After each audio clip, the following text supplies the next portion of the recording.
from question number 3, we're given a steam at 1400 kilopascal. That's state 1. So first we have to write our properties or parameters as state 1. As state 1 we have temperature, so state 1, so T1, P1, D1, everything 111.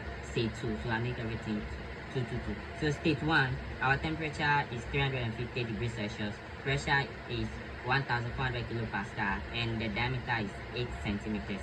So, and when you look at D2, the diameter is 25 centimeters. That means it's a diverging. And so for state 2, the temperature is 100 degrees Celsius and the pressure is 50 kilopascal and the diameter is 25 centimeters. So from our stream table, we can just go ahead and look for our H. H1, you get your H1 to be 3150.7 kilojoule per kilogram. So, and you get from the same place, you get your V1, which will be 0.20024, and the same thing for state 2. Now, you know, when you have this type of question, you know what you have to do. You have to use this equation, that is delta H plus U, change the U over 2 is equal to Q plus W. Now you will need your U, but you don't have your U there. That means we have to go and calculate for U. And which formula? Connect U, D, and V, because we are having V and we are having D and we are looking for U. So that's when we go to this formula. Mass flow rate is equal to velocity times area divided by volume.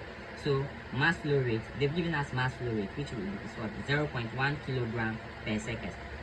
So they are going to have, this point is going to have the same mass flow rate at this point. And so this mass flow rate will be what, when you are using U1, it will be U1 times A1 over V1. It will also be the same as what, if you want to use these parameters, it will also be the same as U2 times A2 over V2. So we can say this is equal to this. So these are all equal.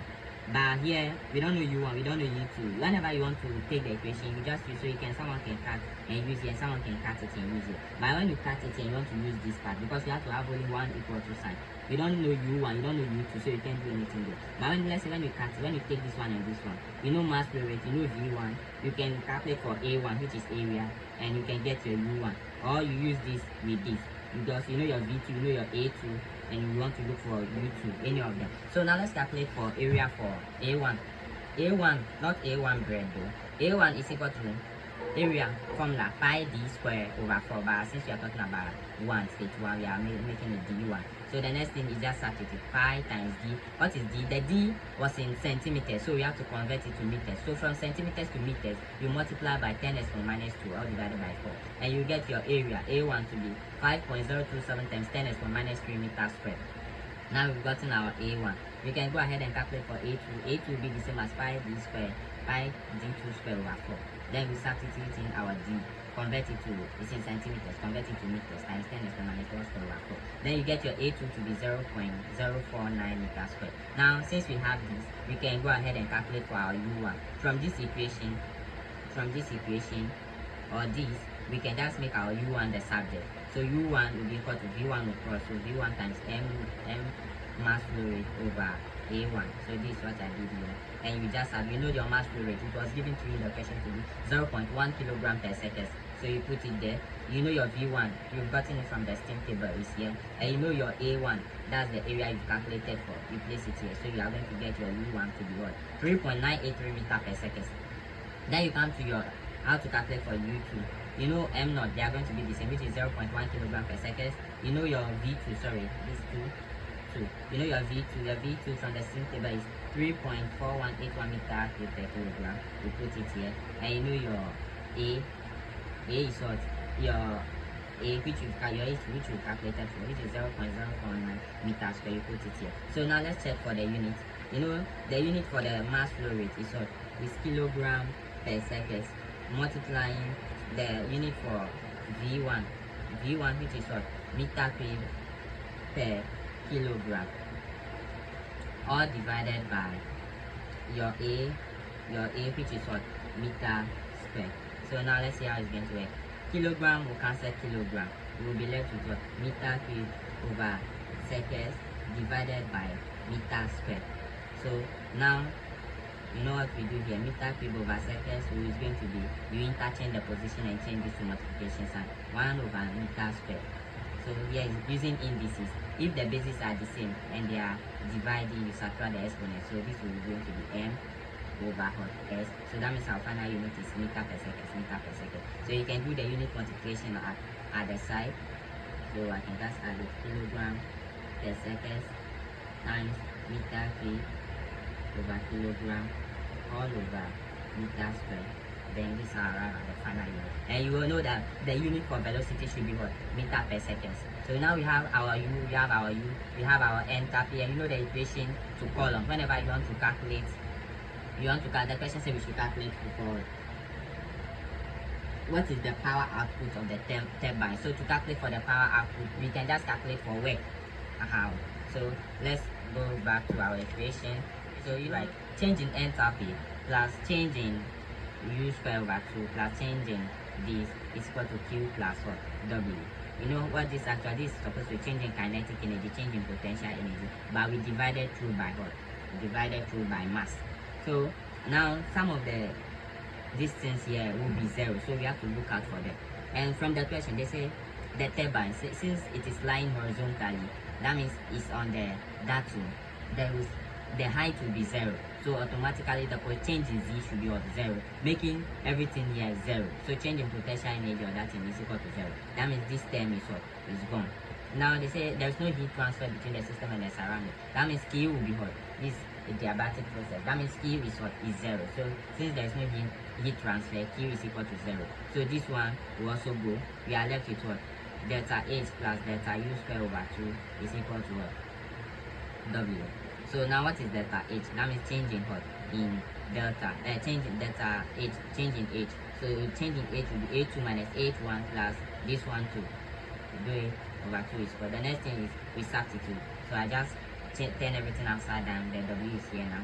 Now we have 2682.6K minus this plus this. When you do everything, you arrive at going to be equal to minus 468.08 kJ per kilogram. This is how you get the unit. So you know, if we divided through by, this is supposed to be change in potential energy, and change in potential energy is what? Is joule. And we divided, and change in potential energy, the unit is what? Is joule. And you know potential energy, let's use it, change in kinetic energy, the unit is what? Is joule. And kinetic energy is what? Is mass half times mass times what? V square. And we divided through by what? M. That's why the M cancel out and we are left with what? Half V square. So since we divided through by mass, the unit of this should be what? Should be joule per kilogram. That's why the unit for the enthalpy is also joule per kilogram. That's how come we are able to add. So the answer you are going to get here is also going to be joule per kilogram, because you can only add things if their units are the same. Because this one is having unit joule per kilogram, this one is also joule per kilogram, this one should also be joule per kilogram, this one should also be joule per kilogram. Enthalpy is also joule per kilogram when you check your steam table. So right now our final answer is what? Negative 4,600 something like that. We divided through by 1,000 to make it K. So negative 468.08 K joule per kilogram. Now the question actually didn't ask us to calculate for this joule per kilogram, but I think they want the power. And you know power is equal to what? Power is equal to work over time. Or let me use energy. Power is equal to what? Energy over time. And this, what we are having here is what? Is energy over mass. Because joule per kilogram, the unit for energy is what? Is joule, and the unit for mass is what? Is kilogram. So what do we have to do in order to convert this to power? And the unit for power is what? Should be what? Energy over time, and the unit will be what? Joule per second. So what do we have to do with this? What the answer we've gotten here, which is negative 468.08 joule per kilogram. What do we have to do to this in order to convert it to E over T? So we just divide, multiply through by what? M over T. So that M will cancel M, and we are going to be left with what? E over T, which will give us what? Joule per second, and joule per second is the same as what? Power, because the question said we should calculate for power. Then what are we going to get this M over T from? To get, and you know from the beginning of the question they've given us what? Mass flow rate to be what? 0.1 kilogram per second. That means what? Mass over time. So we can just come back and multiply this by what? The mass flow rate, which is mass over time.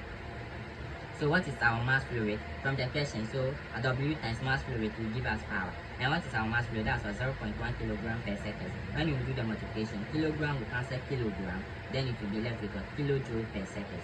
And you know joule per second is the same as watt, so we can just put the watts here. So our power is 46.8 kilowatts. So that's our final solution.